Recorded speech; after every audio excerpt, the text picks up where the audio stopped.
Why So Much Suffering by Robert C. Newman.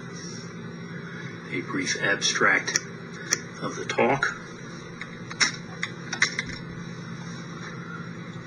Atheists commonly object that an all-powerful, perfectly good God would not allow suffering, or at least not as much suffering as we see. We respond by considering these questions. 1. Is there a God? 2. Is he the God of the Bible? 3. Is he loving? 4. Why then is there suffering? 5. Why so much suffering?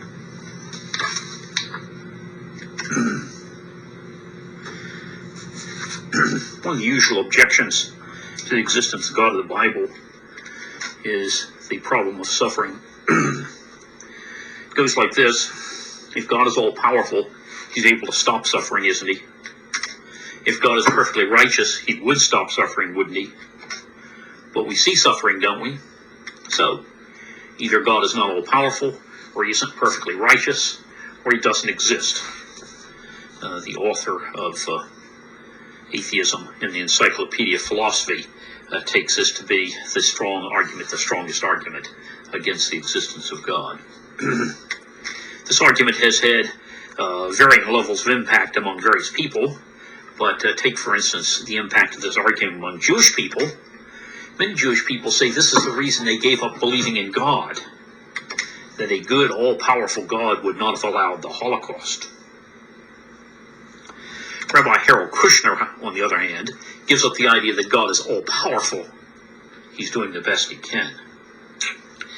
Well, we think that the God who exists is all-powerful and perfectly righteous, and yet there is a reason for the suffering. Here's our approach. We're going to ask, first of all, is there a God? And then, is this God the God of the Bible? And is he loving? And why then is there suffering? And why so much suffering? First, is there a God? We suggest there is, and that there is some powerful evidence for it, some of which has become more apparent in recent years. One of these is evidence for a created universe. Cosmology strongly points to a universe with a beginning. An associate friend of mine, Hugh Ross, who is a doctor in astronomy, says that the history of cosmology in the 20th century was a ever more frantic attempt to avoid a beginning in the face of mounting evidence for the same. We discussed some of this in our PowerPoint talk, The Cosmos and the Bible. We also see that this universe is strikingly designed, what's often been called the anthropic principle, or fine-tuning. We discuss some of this evidence in Cosmos in Contact, evidence for a mind behind the universe, if you like. There's not only the evidence for a created universe, there's evidence for created life. The simplest life is complex enough that the universe couldn't have made it on its own. We look at this a little bit in our PowerPoint talks. The origin of life, computer viruses, artificial life, and the origin of life, computer simulations of evolution. I think that's mainly where we discuss those particular points. Life is astonishingly organized, far beyond the ability of mutation and natural selection to explain this. We look at that a little bit in our PowerPoint talk, the creation-evolution debate, recent developments, and in our talk, computer simulations of evolution. So here we're just sketching what the topics are, and we discuss them in considerably more detail in these other PowerPoint talks. Our conclusion here, yes, there is a God, the creator and designer of the universe. Is this God the God of the Bible? Yes, I think there's good evidence for that as well. I would look, first of all, at the evidence from fulfilled prophecy, evidence from prophecies about the nations around Israel, evidence from prophecy about Israel, evidence from prophecies about the Messiah. We discuss these in some detail in our book, evidence of prophecy. There's another book out there that you might have trouble finding called The Prophet Motive, which also discusses this in some detail. And there's some discussion in John Mark Montgomery's book, Evidence for Faith. Besides that, we have some PowerPoint talks. Not a whole lot we've done on prophecy regarding the nations. I guess our talk, Prophecy Ancient and Modern, does something with that. We've got a good bit on Israel in our PowerPoint talk, Israel, Evidence of God from History, and on the Messiah in our PowerPoint talk, Jesus, A Testimony of Prophecy and History, and the PowerPoint talk, They Saw Jesus Centuries in Advance. Besides the evidence from fulfilled prophecy, there's the evidence for changed lives. Millions of individuals through history have had their lives transformed by coming to know Jesus. And this, in fact, is a huge feature of books that you will find in Christian bookstores, personal testimonies of transformed lives. I haven't done much reading in those particular directions, so I'm not sure I can give you lots of examples of that sort. Chuck Colson's Born Again would be a one example of that, but there are lots and lots of those. Something that is very strong contrast with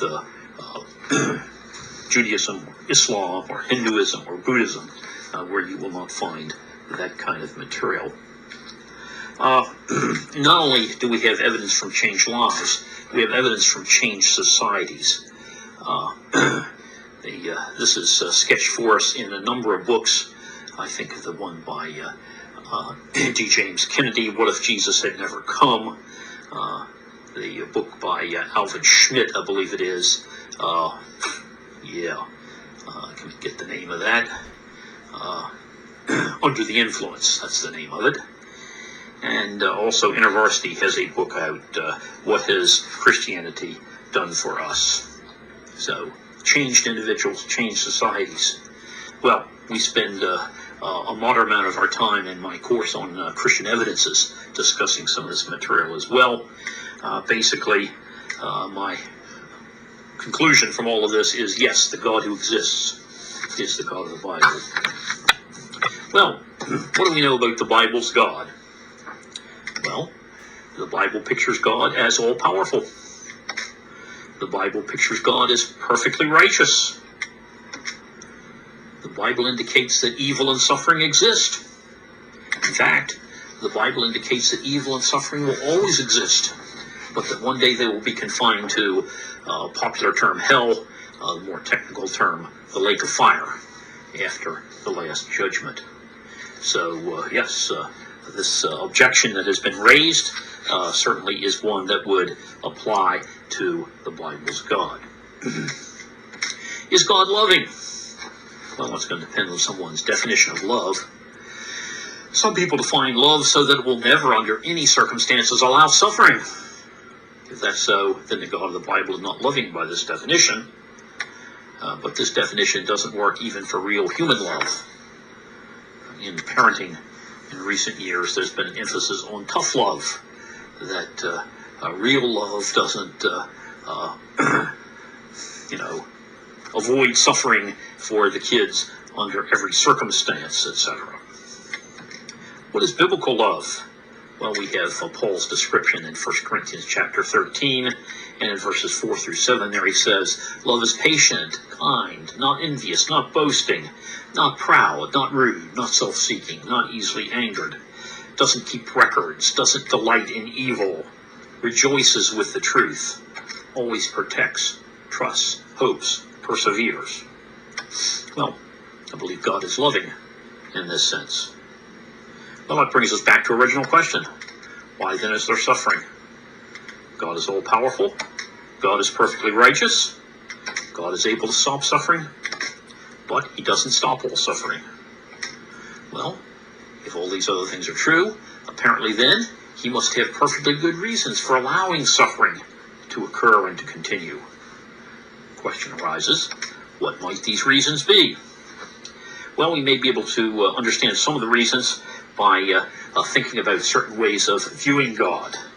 Think about viewing God as a parent. A righteous God must punish evil.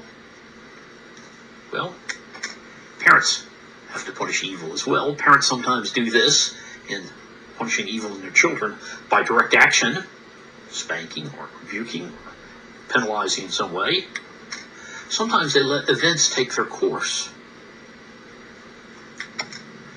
Suffering is often needed to encourage maturity. So parents, good parents, gradually let up on control of their children so that the child comes to make more and more of its own decisions. They gradually let up on protection so that the child learns that their actions have consequences. The parents let up on punishment gradually so that the child does right for the right reasons. So here are a number of ways in which we might see that God as a parent allows suffering to occur. Think about God as creator. This isn't particularly a model, as we might think of a parent or an analogy, but it does give us some reasons to think about the whole question of suffering. God has created a world of cause and effect. And in a world of cause and effect, the action of sinners, rebels, wicked people, are going to cause suffering to themselves and to others. Without such a system of cause and effect, there's really no way to experience how bad evil is. So, in some sense, if God has once decided to create a world of cause and effect, then suffering will be one of the natural consequences of that in the presence of rebels and wicked people. Other models of God can be proposed. Take one that seems to be a rather common one, though perhaps not regularly expressed, and that is God as hotel keeper. Here, if everything is not going just right with our lives, then God is not doing his job. Just like if you pay $150 for a hotel room one night, you expect the beds to be made, the floor to be clean, and all of those sorts of things, and you rarely complain if it is not. But maybe God is not a hotel keeper. How about the model of God as novelist? Can a novelist be a good person and have bad characters in his novel? Can a good novelist have even the good characters in his novel experience suffering? Well, I would certainly say yes. Two of my favorite novels are Tolkien's Lord of the Rings and Lewis's Narnia Chronicles. And in both of those you have bad characters and you have good characters who experience suffering. What purposes might a novelist have for including evil and suffering? Well, it depends on what kind of novelist you're thinking about, I suppose. Some novelists might have that because they think that'll make money, sell books better, right? Other novelists might have it because they're trying to provide entertainment, and they think evil and suffering in a novel might be entertaining. Still, other novelists might want to give the reader vicarious experience. Certainly experiencing evil and suffering in a novel might be a little easier going than experiencing evil and suffering in life. Another reason might be helping the reader to learn about life. So those are purposes a novelist might have for including evil and suffering. Some of those might be things that a good novelist might do, and some of them might not be things that a good novelist would do, or at least would not be prime purposes. What purposes might God have for allowing evil and suffering? Well, I think we can learn a little something from the book of Job, from a passage in Ephesians chapter 3, namely verse 10, and from Matthew 13, 44 through 46. Let's have a look at each of these rather quickly. The book of Job has, at least as one of its major themes, the question of whether we serve God for who he is or for what we can get out of it. The charge which Satan makes against Job is that he serves God for what Job is going to get out of it, and basically God allows the test so that we see in the end that in fact Job serves God for who God is. Another theme of the book of Job might be, how do we respond to calamity in our own lives? So we get some ideas perhaps here of purpose of God. God allows this particular suffering in Job's life as a test, not so that God will learn something, but a test so that Job will learn something, and Satan will at least see something, whether he will learn anything from it or not, whether he'll make good use of it, so that Job's friends will see some things. You see something of the sort in Ephesians 3:10, where the Apostle Paul says his intent, God's intent, was that now through the church, the manifold wisdom of God should be made known to the rulers and authorities in the heavenly realm. That somehow what is happening in church history, what is happening among believers, is something that demonstrates the diversity of God's wisdom to who? To supernatural beings of some sort. Unfallen angels, fallen angels. We're not told exactly who these rulers and authorities in the heavenly realms are. Matthew 13:44 through 46. Jesus' parable of the hidden treasure and the pearl of great price. Jesus says the kingdom of heaven is like treasure hidden in a field. When a man found it, he hid it again, and then in his joy he went and sold all that he had and bought that field. Quick little short parable there, but basically picture somebody who's perhaps a day laborer or a tenant farmer working in a field, and he comes across the treasure, perhaps plowing, and the plow strikes something, and he gets down, and it's a clay pot, and it's filled with gold or silver. Well, he realizes that if he carts this into town, that people will immediately want to know where it was found. And as soon as it turns up where it was found, the owner of that field will claim it because it's on his property. So the fellow hides it, and then he goes and pulls together all the money he has or can borrow, etc., and buys the field. And he's overjoyed to do that because he realizes what a treasure he's got. Verses 45 and 46 is the parable of the pearl of great price, is the traditional name. Again, the kingdom of heaven is like a merchant looking for fine pearls. When he found one of great value, he went away and sold everything he had and bought it. This parable is very much like the previous one, except the guy is looking for something, and he knows what he's looking for. The other guy wasn't looking for the treasure, though he recognized it when he found it. This guy comes across a marvelous pearl, and being a pearl merchant, he recognizes its value in a way that perhaps the guy that owns it does not. And he goes and turns into cash everything he has and buys it in order to have that. In both of these, we see a picture of somebody giving up everything they have and doing it with joy because they realize the value of what they're getting. So the picture here is that the kingdom of heaven is so valuable, it's worth going through suffering. It's worth giving up everything to have it. So, that may explain then why there is suffering. Why so much suffering? Mankind is very sinful, so producing and reaping much suffering. Disaster is an advance warning of the wrath to come. Luke 13, 1-9. We'll look at that in just a moment.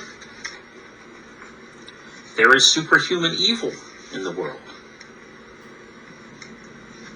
Will there be suffering forever? See Luke 16, 19 through 31. What about baby suffering? See John 21, 21 through 23.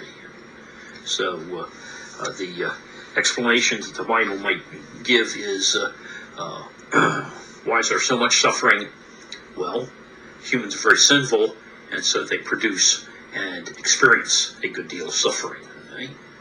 And that there's superhuman evil in the world as well. But we want to look at these other ideas as well. Luke 13. Now there were some present at that time who told Jesus about the Galileans whose blood Pilate had mixed with their sacrifices. Jesus answered, "Do you think these Galileans were worse sinners than all other Galileans because they suffered this way? I tell you, no. But unless you repent, you too will all perish. For those 18 of who died when the tower in Siloam fell on them, do you think they were more guilty than all the others living in Jerusalem? I tell you, no. But unless you repent, you too will all perish." Then he told this parable. A man had a fig tree planted in his vineyard, went to look for fruit on it, but did not find any. So he said to the man who took care of the vineyard, "For 3 years now, I've been coming to look for fruit on this fig tree and haven't found any. Cut it down. Why should it use up the soil?" "Sir," the man replied, "leave it alone for 1 more year, and I'll dig around it and fertilize it. If it bears fruit next year, fine. If not, then cut it down." What we have here is Jesus' attention is called to some incident which we don't otherwise know anything about, in which the Roman governor of this territory had killed some Galileans, presumably while they were in its temple making sacrifices. And we don't know much about it, but I suspect that the governor figured that they, or though he probably got their families too, that they were rebels, and that this was the way to get them, if you like. And Jesus does not suggest that these guys who suffered this were worse sinners than others, but he suggests that unless we repent, we will similarly perish, suggesting that these people died as a warning to others who didn't die. Get the same thing from Jesus picking this other example, which is more what we might think of as a accident or a calamity, or what the insurance agencies used to call an act of God, perhaps an earthquake that brought a tower down in the southern part of Jerusalem, Siloam. And the ones who died weren't more guilty than the others living, but unless you repent, you too will all perish. Well, he justifies his answer in the parable that follows, the parable of the fruitless fig tree, basically that a farmer plants fig trees to have figs. This one wasn't giving them. Why shouldn't he cut it down? And the gardener says, "Give it 1 more chance. I'll put special fertilizer around it, etc., and give it 1 more chance." The response then that Jesus is suggesting here is that when disasters occur, we are perhaps do better to ask, why didn't it happen to me? And to that we can give an answer. The answer is, you're being given another chance to respond to God properly. Well, that's Luke 13. Luke 16 is this one that deals with the question about, will there be suffering forever? Here, Jesus is telling the story of 2 men, a very wealthy man who is unnamed, and a very poor man who is perhaps died of starvation or died of sickness, some sort of sores on his body, who is named Lazarus. And we pick up the story here when they both died in hell, where he was in torment, the rich man. He looked up and saw Abraham far away with Lazarus by his side. So he called him, "Father Abraham, have pity on me and send Lazarus to dip the tip of his finger in water, cool my tongue because I'm agony in this fire." But Abraham replied, "Son, remember that in your lifetime you received your good things, while Lazarus received bad things. But now he's comforted here, and you're in agony. And besides all this, between us and you, a great chasm has been fixed, so that those who want to go from here to you cannot, nor can anyone cross over from there to us." He answered, "Then I beg you, Father, send Lazarus to my father's house." Abraham replied, "You have Moses and the prophets. Let them listen to them." "No, Father Abraham," he said, "but if someone from the dead goes to them, they will repent." He said to them, "If they do not listen," said to him, "if they don't listen to Moses and the prophets, they won't be convinced even if someone rises from the dead." Well, I bring this up here because it suggests that this fellow, unnamed former rich fellow, is still sinning, even while he is, he's not in hell in the sense of the final eternal state. He's in what theologians call the intermediate state. But here the NIV translates it hell. It's Hades. And he's still sinning. And so perhaps the part of the explanation for the eternality of hell is that those who wind up there are those who've turned down God's only remedy for sin. And since they've turned down the remedy, God leaves them to continue to sin.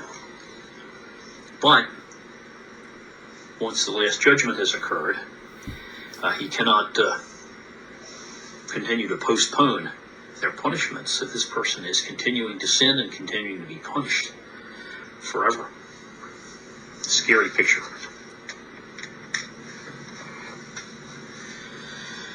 John 21:21 is the one I put back there in the previous panel. What about baby suffering? Okay? And if you read this passage, it doesn't say a thing about babies. John 21:21, Jesus has just given a rather cryptic prediction of what's going to happen to Peter. He's going to, when he is old, he's going to stretch out his arms and someone else will dress him and take him where he doesn't want to go. And John, looking back on that, sees that that was a prediction about how Peter was going to die. He was going to have his arms stretched out in crucifixion, etc. And but back at this point, when just after Jesus made this prediction, Peter sees John and says, "Lord, what about him?" Jesus answered, "I want him to remain alive until I return. What is that to you? You must follow me." Because of this, the rumor spread among the brothers that his disciple would not die. But Jesus did not say he would not die. He only says, "I want him to remain alive until I return. What is that to you?" Here we see essentially that Jesus is saying, Peter, it's none of your business what's going to happen to John. And in some sense, that's the case with the babies. It's none of our business what's going to happen to the babies. God can run the universe without our help. God is more merciful than we are. God is more loving than we are. And God will do the right thing, whatever that turns out to be. A last thing to say about this whole question of suffering is that God suffers too.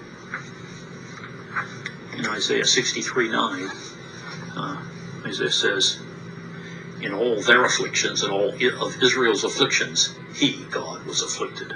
God suffers with Israel in their afflictions. We see something similar in Acts 9:4-9, where the Apostle Paul, this is back at his conversion before he was an apostle, is stopped by Jesus on the road to Damascus, and he sees this light, a bright light from heaven, and hears this voice, "Saul, Saul, why do you persecute me?" Well, think of Jesus being safe in heaven, and Saul is just persecuting Christians. It's a picture that when people persecute Christians, they're persecuting Jesus. See the same idea in Matthew 25, where the king, Jesus at his return, will say to those on his left and those on his right, those who did and didn't help poor people and such, inasmuch as you did or didn't do it to the least of these, you did or didn't do it to me. That Jesus counts as done or not done to him those things that we do or don't do to people, the poor people, the people who need us. Some conclusions then. God apparently has good reasons for allowing suffering. I'm not sure we know what all of them are, and we certainly don't know how to parse all of what is going on in history.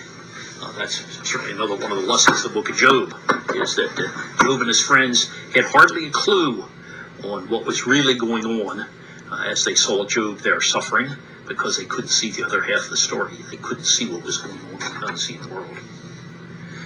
God apparently has good reasons for allowing suffering, though I do not claim to know them all. More practically, we need to ask, what are we doing to relieve suffering? Doubtless one purpose of allowing suffering is that it allows people to do good by reaching out and trying to help people who are suffering. Third point, we should seek to avoid eternal suffering and to help others to avoid eternal suffering also. What are we doing in both of those areas? And lastly, God has suffered more than anyone else to save us from such eternal suffering. The film, The Passion, gives us a little feeling of the physical suffering that Jesus went through to save us from eternal suffering. But there's no way in a film to do a justice to the mental, the emotional suffering that Jesus went through in being abandoned by his Father. And that goes far beyond the mere physical suffering. Well, that's the end of our talk. And my suggestion here with the problem of suffering, you can escape suffering, and you can help others to do so as well.